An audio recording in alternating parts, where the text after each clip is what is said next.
Gato Perro Reviews. Where today we'll be looking at the Spectacular Spider-Man, the animated series, Rhino, from this Spectacular Spider-Man series, which I missed, which was canceled, and I'm still sad about it, but it's alright.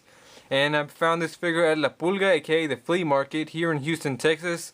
And this will go in my Spectacular Spider-Man dedication or memorabilia of our favorite show. And we'll get into a quick review on it because there's not much about this figure, but it's quite awesome. Alright, so first thing I want to note you, this figure would have come or came or whatever in one of these Spectacular Spider-Man packages, which was pretty basic. And it didn't explain the gimmick, which would have been right here. For example, this was Suction Cup Web. It would have been Armored Villain, but we'll get to the gimmick in a little bit. It just sounded stupid. Oh well. So, first of all, I'd like to say how incredibly detailed and how show accurate this figure is. Again, what the line was one of the most show accurate lines I've ever seen. Like besides not Beware, the Batman. And you can see we'll go close up on the face right now. Just bring it up into the camera, Mr. Gato. There's very accurate likeness to the show. If you can remember his O'Hearn. That's his name. Alexis O'Hearn. That's right.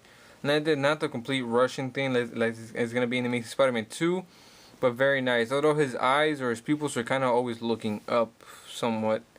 But if you have ever seen this and knew in packaging, would know that in package his horn would be all the way up, or his head.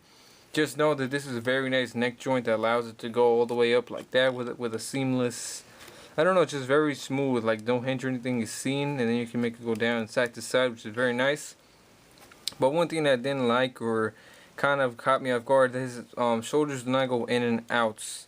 So we'll get to that during articulation, but just an up and down motion right now. And because this is a used figure or worn out over years, so it's got like some couple of scrapes on his horn right here, like a couple of scratches on his forearm. A little bit worse on the toenails or rhino nails or whatever on the feet. There's a bit more scratches there, which isn't really noticeable right there. And just on the back, a little bit right there. But it doesn't bother me. I just probably show him from the front, which doesn't have as much. So articulation time, his head or his entire neck joint is on a hinge of some sort, which I explained would moves great. So that's very nice. He has arms that go back and forth, not in and out like I said. But to make up for that, he has ball joints on his elbows that go forward a little bit and side to side. No wrists, but they're very nicely sculpted, with this one being an open hand, this one a fist. He has no torso joint, but that will rely on his gimmick. And he has one ball jointed leg or thigh articulation on the right leg, will go forward, back, in and out, I think. Does it? Kind of. And then the other leg plus the torso make up the gimmick, which when you squeeze both legs together will do some kind of, oh, I forgot, he has one jointed knees. I can't believe I forgot that. Alright, so gimmick time. He's supposed to squeeze his legs and he's supposed to do some kind of a horn charging, I'm gonna hit you with my horn type of thing. I don't know, it's quite nice. Doesn't really impede articulation that much. Maybe, you know, Electros, I don't know, could have been a bit better. I mean, Electro, well, I hope to get Electro, but so far this is a great figure, and I want to show him a comparison right next to his other Spectacular Spider-Man villanos or villains, or his partners in crime, or his cast members that you would call them. Here I have the Shocker and Sandman as a size comparison.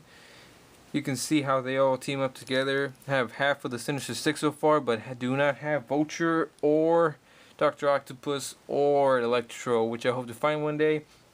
Here he is next to the wall crawler Spectacular Spider-Man.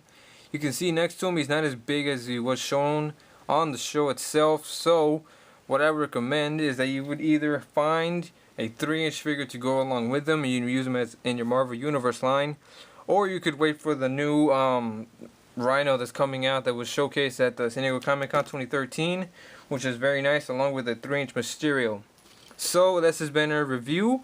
I would give this figure a solid 6.5 out of 10, which means it's over a 5, which I think 5 means it's like, okay, it's good, and then 6 is better. What did I say, 6.5? I forgot already. So it's very nice and acceptable and passable. Very nice. If you like the show, recommend it. And shows great show accuracy. What would you give it, Mr. Gato? I would give it a 7 because of the show accuracy. Good points. So we'll be back with other reviews, and stay tuned on our channel and subscribe.